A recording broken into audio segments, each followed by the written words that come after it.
प्रदेश की कार्य समिति बैठक में हमारी पार्टी के प्रदेश की अध्यक्षता कर रहे और हमारे जुझारू अध्यक्ष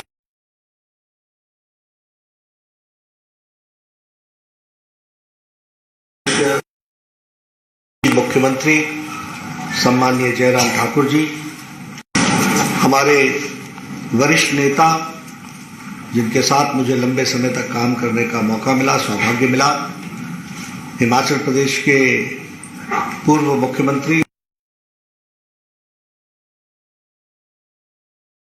सम्माननीय प्रेम कुमार धूमल जी, आज हम सबके बीच में उपस्थित हमारे राष्ट्र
थोड़े मेरी चुनाव की व्यस्तता थी, तो मैंने कहा मैं वर्चुअल आपके साथ जुड़ जाऊंगा।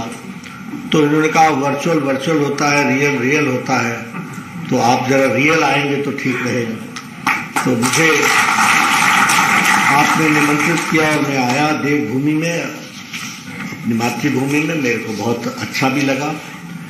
अपनी बात को कहने से पहले मैं एक परिचय आपसे जरूर करा दूं। आपकी प्रभारी और सहप्रभारी से तो परिचय है ही। सौदान सिंह जी हमारे राष्ट्रीय उपाध्यक्ष हैं और अब चंडीगढ़, हिमाचल, पंजाब, हरियाणा और हेडक्वार्टर चंडीगढ़ रह करके ये सारा देखेंगे। बहुत संगठन का अनुभव है और लंबे समय तक इन्होंने मध्य भारत में काम किया। छत्तीसगढ़ में मुझे इनके साथ काम करने का सौभाग्य मिला। लंबे समय तक वहां सरकारें चली हैं, उसके पीछे इनका बहुत बड़ा योगदान है। तो ऐसे संगठन अब हमें उत्तर भारत के लिए भी मिले हैं। मैं इनका भी अभिनंदन करता हूं, स्वागत करता हूं और हमें विश्वास है कि हमारे दोनों प्रभारियों के साथ मिलकर के यहाँ का भी काम अच्छी दृष्टि से हम करेंगे। मित्रों, हमारे सुरेश कश्यप जी ने आपके सामने बहुत सी बातें कही और उन्होंने हिमाचल में, देश में, पार्टी में, सरकार में किस तरीके से एक हम विकास कर रहे हैं, विकास के साथ साथ पार्टी आगे बढ़ रही है, सरकार में अच्छे काम हो रहे हैं, इसका उन्होंने एक विवरण आपके सामने रखा। मैं बैठा बैठा सोच रहा था कि चुनाव पे चुनाव जीत रहे हैं, जहां भी किसी को खड़ा करते हैं वो चुनाव जीत के आया हुआ होता है। अभी परिचय कराया गया। पंचायती राज में आपने बहुत अच्छी सफलता हासिल की और लक्ष्य भी आपने बहुत अच्छा तय किया। ग्राम सभा से विधानसभा, एक लंबी यात्रा, उसका भी रोड मैप आपने खींचा। तो मैं सोच रहा था कि ये हौसला, ये बुलंदी, ये हर्षोल्लास, ये महत्व, ये इस तरीके का वातावरण किसी और पॉलिटिकल पार्टी का क्यों नहीं हो रहा है? आखिर वो भी तो चाहते होंगे। उनके यहां क्यों ये माहौल नहीं बनता है? मित्रों, उसका मूल कारण हमको समझना चाहिए। और मैं कई बार कहता हूं कि आप सब लोग, हम सब लोग जो इस पार्टी में आए हैं, अपने आप को खुशनसीब समझो कि तुम सही जगह आए हो। इस बात को हमको समझना चाहिए। अब अगर आप पूछो तो बाकी पार्टियां परिवार ही उनकी पार्टी हो गई। मैं कहना नहीं चाहता, मेरे से कहा गया कि हम इसका फैसला कैसे होगा। बोले हमारी पार्लियामेंट्री बोर्ड तय करेगी। मैंने कहा कौन है पार्लियामेंट्री बोर्ड? बोले मेरे चाचा। और मैंने कहा और कौन कौन है? मेरे भाई। और कौन है? मेरा ताया। ये उनकी पार्लियामेंट्री बोर्ड। आप जम्मू कश्मीर से लेकर के नीचे तक एक बार नजर दौड़ा के देखो, सारी राजनीतिक दल परिवार की पार्टियां होंगी। पीडीपी उठा लो, नेशनल कॉन्फ्रेंस उठा लो, आप बाकी पार्टियां उठा लो, हरियाणा की पार्टियां उठा लो, जिसको उठाना है, जो उठाना है उठा लो। सारी पार्टियां ऊपर से नीचे तक परिवार की पार्टियां। और हमारे यहां पार्टी ही परिवार है। इस बात को हमको समझना चाहिए। यही हमारा बात है। ये 18 करोड़ की सदस्यता ऐसी नहीं हो गई। मैं दावे से कहता हूं कि कोई चाहे भी कि 18 करोड़ सदस्य बना ले, ताकत ही नहीं है किसी में कि कोई ताकत 18 करोड़ बना सकता। इसलिए जब कोई चर्चा करते हैं ना, तो अगर आप ये कह देते हैं ना कोई नहीं है टक्कर में, तो अतिशयोक्ति नहीं है। दूर दूर तक कोई पहुंचने की ताकत नहीं रखना है। और ये सब लोगों के कलेक्टिव प्रयास के कारण और साइंटिफिक ग्रोथ के कारण हुआ है। बहुत बार आपको, हमको, हम फैसले बहुत पसंद नहीं आते, लेकिन जिस तरीके से कुम्हार घड़े को गढ़ने के लिए ठोक ठोक के सारी चीजें बराबर करता है, उस तरीके से गढ़ी जाती है पार्टी। तब यह परिस्थिति आती है कि 18 करोड़ हमारा सदस्य संख्या होती है और कोई नहीं होता हमारे सामने जो हमारे से मुकाबला करता है। तो इसको भी हमको समझने की जरूरत है। हम एक विचार लेकर के चले हैं, सांस्कृतिक राष्ट्रवाद, और उस सांस्कृतिक राष्ट्रवाद को हमको आगे बढ़ाना है। वो हमारे उद्देश्य है जिसके साथ हम जुड़ेंगे। आपको याद होगा 80 के दशक में जो हमारे पुराने कार्यकर्ता जितने हैं, हम लोग को हंसते हंसते लोग बोल देते, what is your economic model? तो नड्डा, तुम्हारे लोगों को तो कोई इकोनॉमी है ही नहीं, तुम लोगों को तो कुछ आर्थिक जगत की जानकारी नहीं है। और 4 कॉमरेड इकट्ठे होते थे और दास कैपिटल से शुरू करते थे और हमें समझाने लगते थे कि इकोनॉमिक्स क्या होता है। हम उन दिनों बोला करते थे कि एकात्म मानववाद, इंटीग्रल ह्यूमनिज्म, तुमको पेट ही नहीं होता, पेट के साथ मन, बुद्धि, आत्मा, इंटेलेक्ट, ये सबकी जब तक शांति नहीं होती और सारे समाज की जब तक शांति नहीं होती, तब तक समाज आगे नहीं बढ़ता, देश आगे नहीं बढ़ता। This is our economic model, जो हमने उस समय कहा था। ये हमारा इकोनॉमिक मॉडल है और इस इकोनॉमिक मॉडल पर हम चले। उसी में से निकला अंत्योदय। अटल जी की सरकार हो, चाहे हमारे उस समय के केंद्रीय मंत्री शांता कुमार जी हो, अंत्योदय अन्न योजना,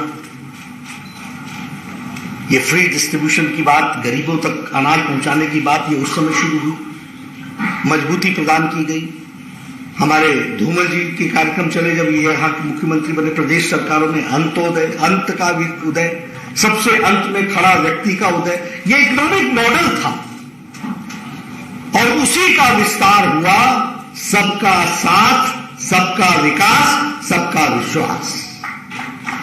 हमारी सारी स्कीम्स को आप उठा करके देख लीजिए। सारी स्कीम में सबका साथ है। सड़क बनती है तो किसी एक समुदाय के लिए नहीं बनती, पानी आता है तो किसी एक समुदाय के लिए नहीं आता,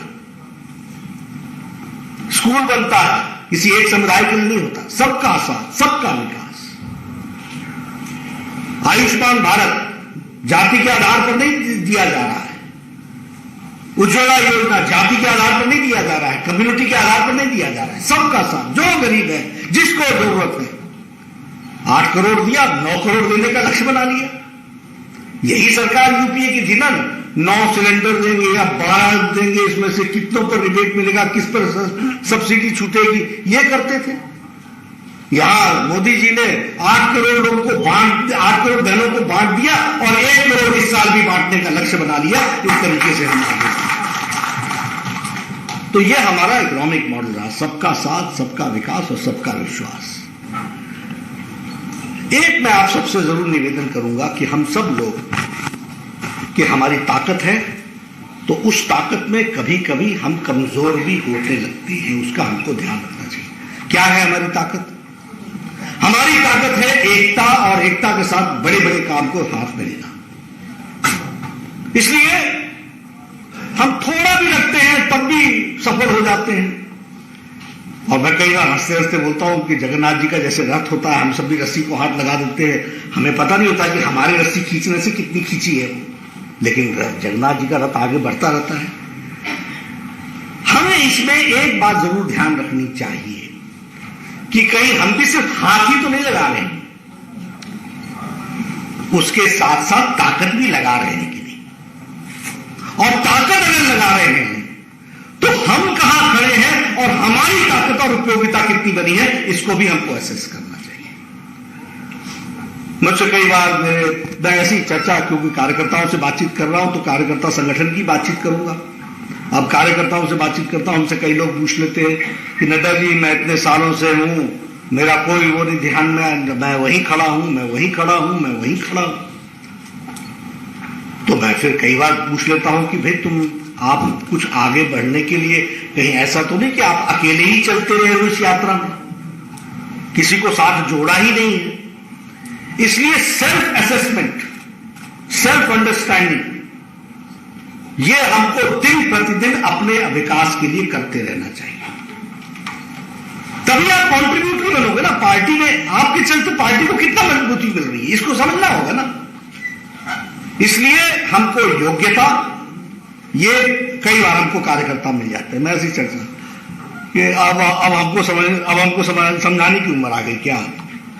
मित्रों, अंत समय तक, अंतिम सांस तक सीखना हमारा धर्म है, और उसी के तरीके से हम रेलेवेंट पॉलिटिकली होते हैं, इस बात को हमको समझना है। इसलिए हमारी योग्यता, हमारी उपयोगिता, हमारी परिपक्वता, हमारी स्वीकार्यता, एक्सेप्टेबिलिटी, आपको उपकरण बनना, अच्छा उपकरण बनना। अच्छा उपकरण तो तब बनोगे ना जब स्वीकार्य हो गए। तो स्वीकार्य तब होगा जब स्वभाव हमारा अच्छा होगा। परिपक्व हो गए तो चीजों से उछलोगे नहीं, उछले हुए लोगों को शांत करोगे और तब आगे बढ़ोगे। ये परिपक्वता आनी चाहिए, तो ये उपयोगिता होनी चाहिए। हमारी रेलेवेंस क्या है? और रेलेवेंस का मतलब ये नहीं कि पहले समस्या खड़ी करो और फिर रेलेवेंट बनो। रेलेवेंस का मतलब यह है कि आती हुई, दूर से देखी हुई समस्या को सुलझाने के लिए हमको क्या करना है, तो उसके बारे में हम सोचें। इस तरीके से हमको अपने कार्य को आगे बढ़ाना चाहिए। मित्रों, हमारी बहुत बड़ी ताकत है, और मैं पवन राणा जी को और उनकी टीम को भी बधाई देना चाहता हूं कि हम एक मास ऑर्गेनाइजेशन, कैडर बेस्ड ऑर्गेनाइजेशन के साथ साथ है। हमारी मास फॉलोइंग भी है। दुनिया की सबसे बड़ी एक्सेप्टेड शख्सियत नरेंद्र मोदी जी भारतीय जनता पार्टी के हैं, हमारे हैं, और देश के नेता, दुनिया के नेता हैं।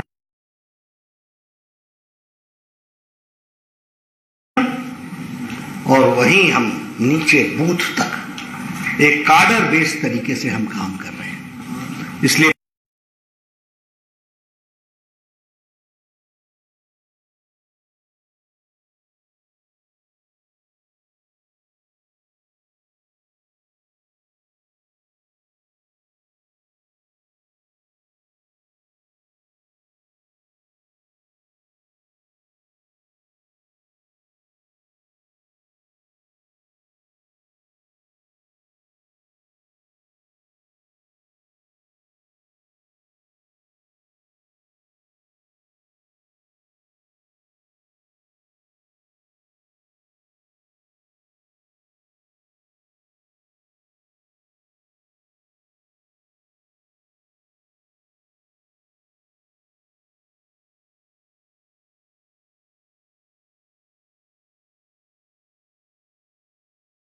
का सम्मेलन, पन्ना प्रमुख का सम्मेलन, ये सारा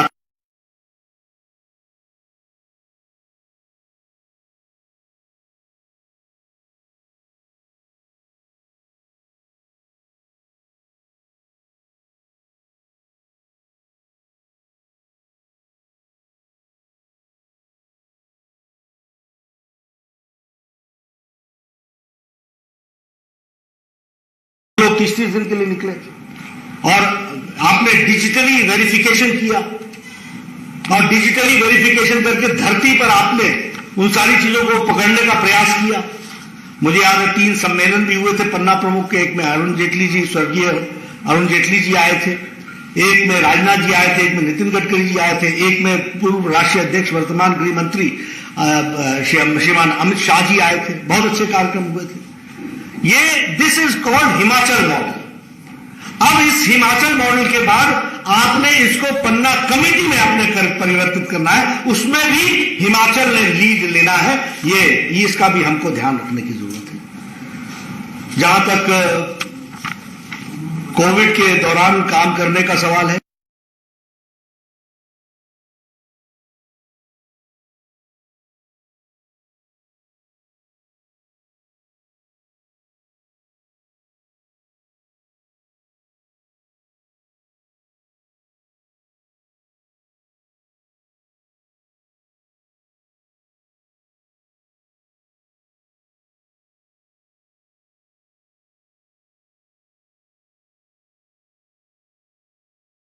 ₹8.5 करोड़ आपने दिया है।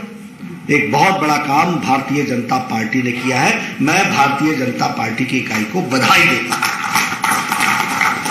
और एक बात और कहना चाहता हूं कि ये जो आपने काम किया, इस काम के साथ साथ आपने, जब सारी पार्टियां लॉकडाउन हो गई थी, उस समय आप लोगों ने अपने, लॉकडाउन हो गई थी, मुझे याद, और हमसे भी उस समय पूछा जा रहा था आप क्या करोगे, आप तो बने अध्यक्ष और ये लॉकडाउन हो गया। मैंने कहा लॉकडाउन हो गया, आवश्यकता ही आविष्कार की जननी होती है। Necessity is the mother of invention. और आपदा को अवसर में बदलना मोदी जी ने सिखाया हमको, और मोदी जी ने बताया निकल जाओ घर घर और सेवा के लिए निकल जाओ। इतना बड़ा काम हुआ। 25 करोड़ के आसपास फूड किट्स दिए गए, लगभग 6 करोड़ के आसपास महीने भर का राशन डिस्ट्रीब्यूट हुआ पार्टी की तरफ से। अगर हमारे मजदूर भाई सड़कों पर जा रहे थे तो उनके लिए चरण पादुका का इंतजाम किया गया, भोजन का इंतजाम किया गया, हेल्थ चेकअप्स का इंतजाम किया गया, उनके ठहरने का इंतजाम किया गया ताकि उनको तकलीफ ना हो। हर तरीके का काम। हमारे बुजुर्ग लोग जिनके पास सप्ताह की दवा लेने की होती थी और उनके घर के बच्चे दूर सर्विस करते थे और उनको देखने वाला कोई नहीं था, उन लोगों को भी हम लोगों ने एक वॉलंटियर लगा करके महीने की दवाई उनके घर पहुंचाई। उन बुजुर्गों की ये भी हमारे लोगों ने सेवा। मुझे खुशी है कि आप लोग इस तरीके से इस काम में आप जुटे रहे हैं। संपर्क अभियान आपका बहुत अच्छा रहा। डिजिटल माध्यम से आपकी वर्चुअल रैलीज हुई। वर्चुअल रैलीज में आपने आत्मनिर्भर भारत के साथ जुड़े हुए लोगों के, स्टेक होल्डर्स के साथ आपने संपर्क किया। आपने उनकी भी वर्चुअल मीटिंग्स की, आत्मनिर्भर भारत को समझाने का प्रयास किया। मैं ये सारी बातें कह रहा हूं ना, तो दूसरी पॉलिटिकल पार्टी के लिए ये क्या काम किया उनके समझ से भी बाहर है। जो आपने काम किया है इसके लिए मैं आपको बधाई देना चाहता हूं। मित्रों, हमें खुशी है, हम लोगों ने संकल्प लिया है कि भारतीय जनता पार्टी का संस्कार केंद्र होता है कार्यालय। इसलिए हर जिले में कार्यालय बने, इस बात को हम लेकर के चले। यहां भी मुझे पता चला है कि कांगड़ा में, पता क्या, मैं उसमें शामिल था, कांगड़ा, नूरपुर, पालमपुर, देहरा और सुंदरनगर और कुल्लू, इन स्थानों पर 6 कार्यालयों का शिलान्यास हो गया है, काम शुरू हो गया है। मैं प्रदेश अध्यक्ष सुरेश कश्यप जी से निवेदन करूंगा कि वह बिना समय गंवाए तुरंत जमीन की व्यवस्था करें और तुरंत कार्यालय बनाएं। कार्यालय सिर्फ ऑफिस नहीं होता है, वो हमारे संस्कार का केंद्र होता है, कार्यकर्ताओं का प्रशिक्षण का माध्यम बनता है। इस बात को हमको समझना चाहिए और इसलिए कार्यालय खड़ा करना यह भी हमारी जिम्मेवारी है।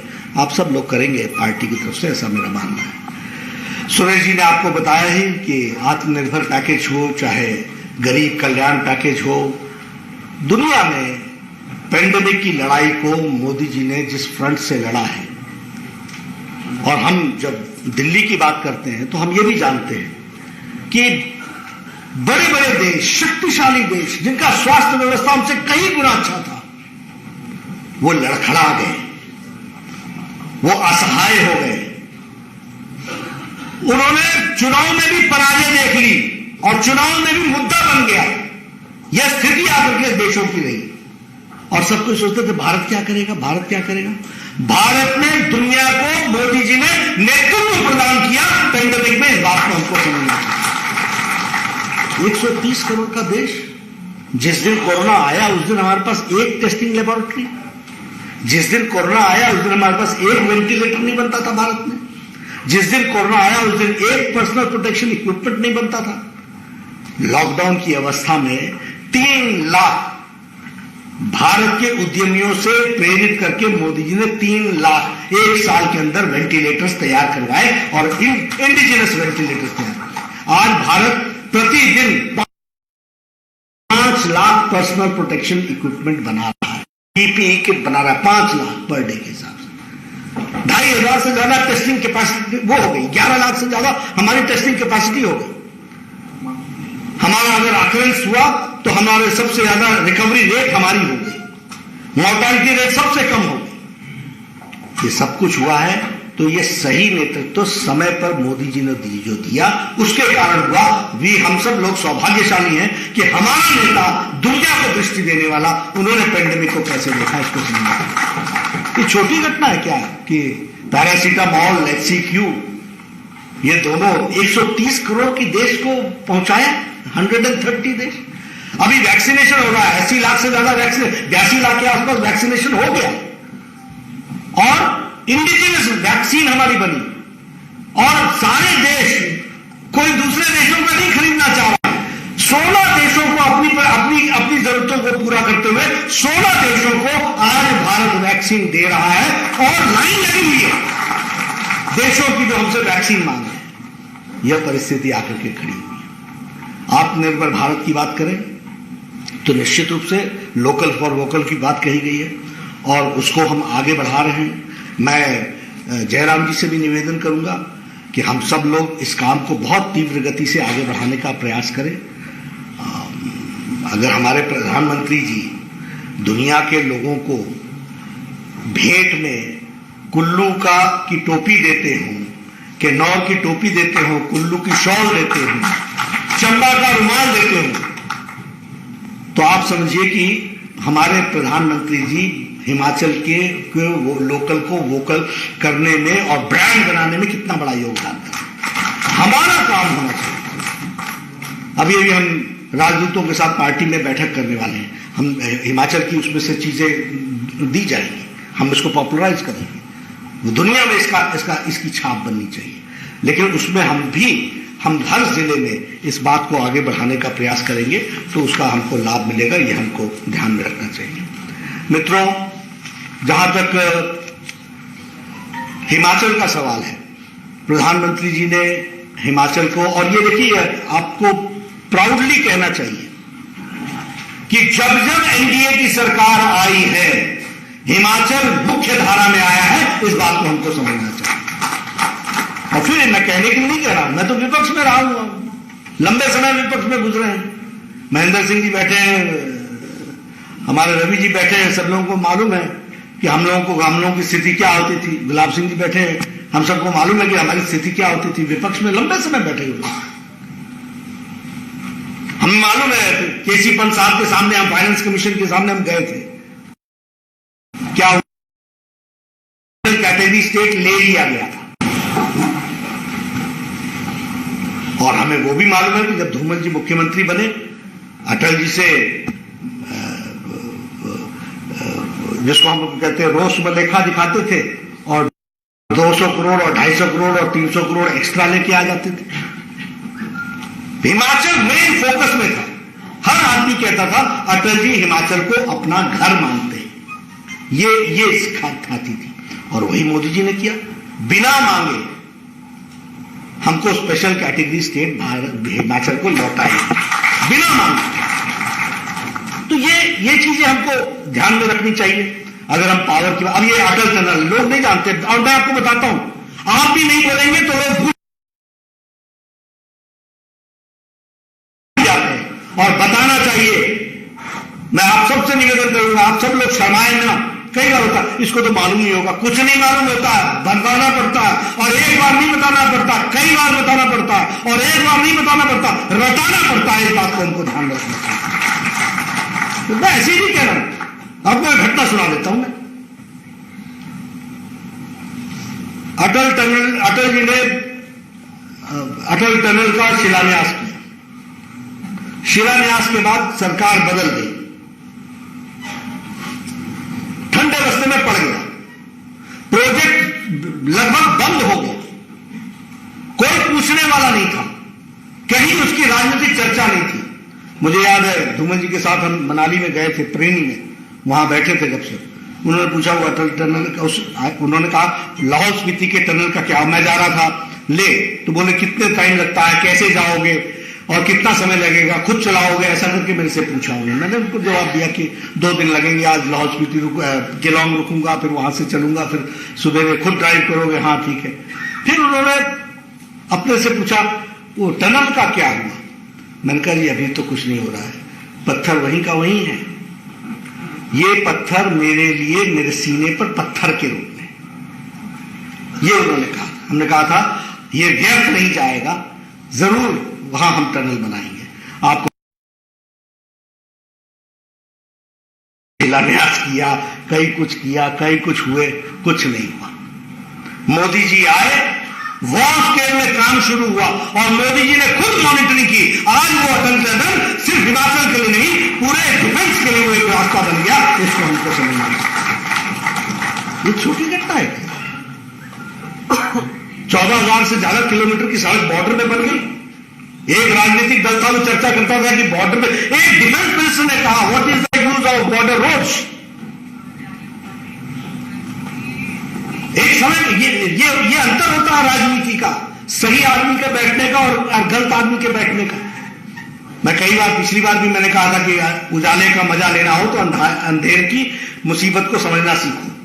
ये अंतर होता है, एक नेता अंधेरे में ढकेल देता है, आगे लेकर के चलती है, और वो हमारे लोगों ने किया, मोदी जी ने किया। आज ये डिफेंस रोड्स, आज आपने देखा होगा, चाहे डोकलाम से लेकर के गलवान वैली की बात कर लीजिए, किसी कहीं की भी बात कर लीजिए, जिस तरीके से भारत की सीमाओं को सुरक्षित किया है मोदी जी के नेतृत्व में, 130 करोड़ के देश के जनता की छाती चौड़ी हो जाती है। इस बात को हमको समझना चाहिए, ये हमको ध्यान रखना चाहिए। तो इसलिए मैं आपसे ये कहना चाहूंगा, ये उजाला योजना, ये उज्ज्वला योजना, ये आयुष्मान भारत, ये हिंद केयर, ये हिमाचल गृहिणी सुविधा योजना, ये छोटी घटनाएं नहीं है, इनको आप छोटा मत लीजिएगा, लेकिन हां जो काम किया है वह जनता तक ठीक से पहुंचे।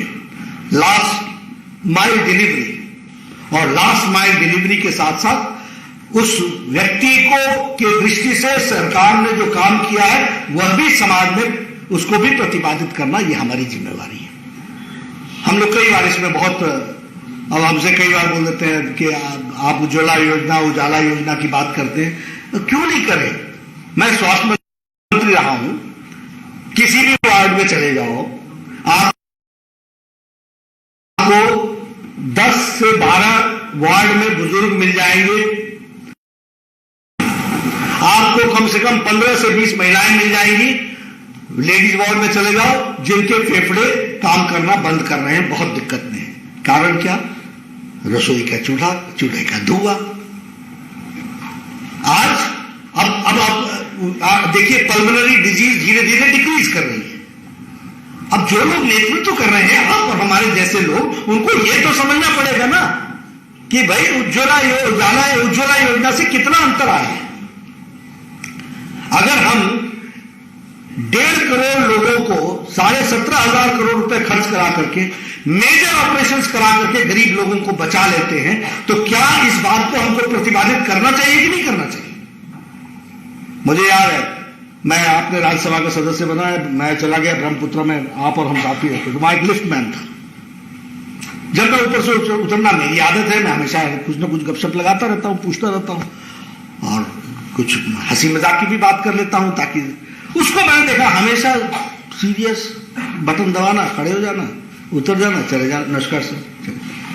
मैंने एक दिन पूछा कि इतना सीरियस क्यों रहता है? नहीं सर, नहीं सर, नहीं सर। मैं उदाहरण दे रहा हूं।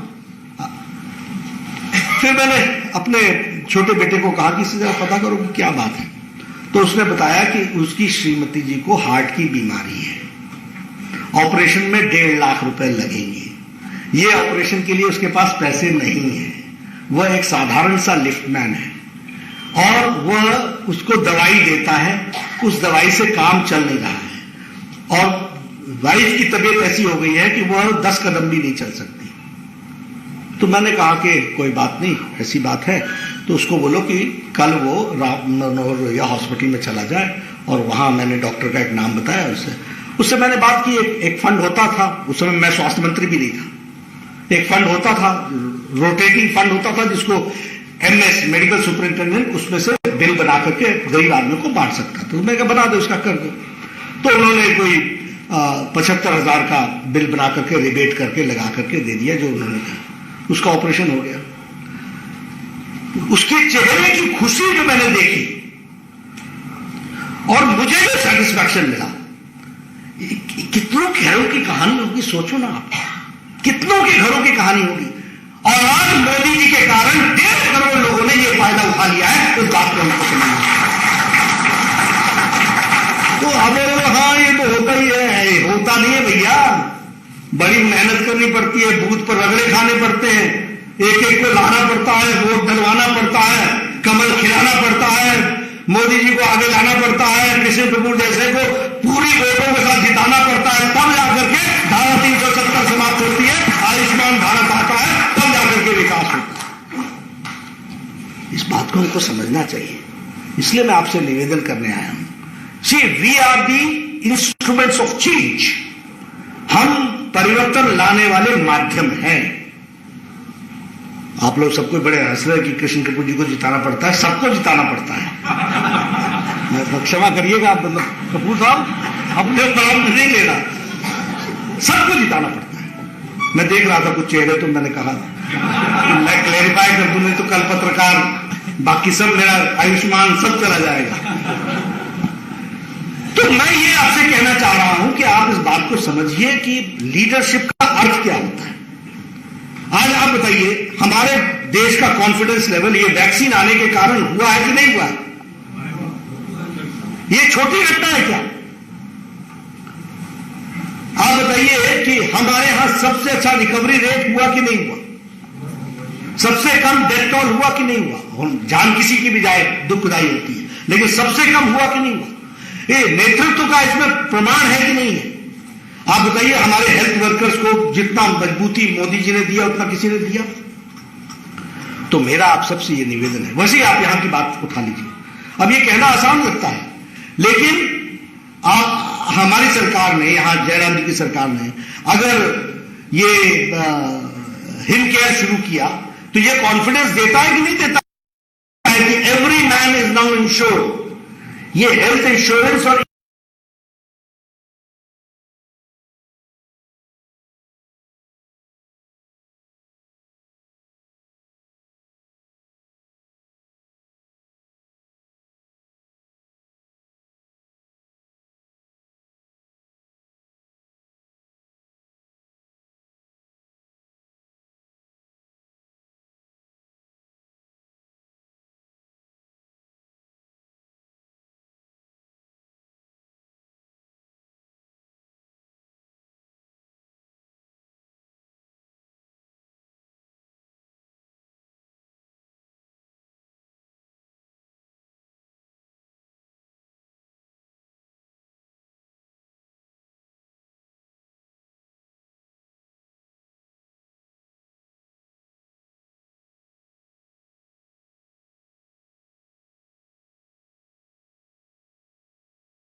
इतनी संख्या, इतनी ताकत कहां से आई?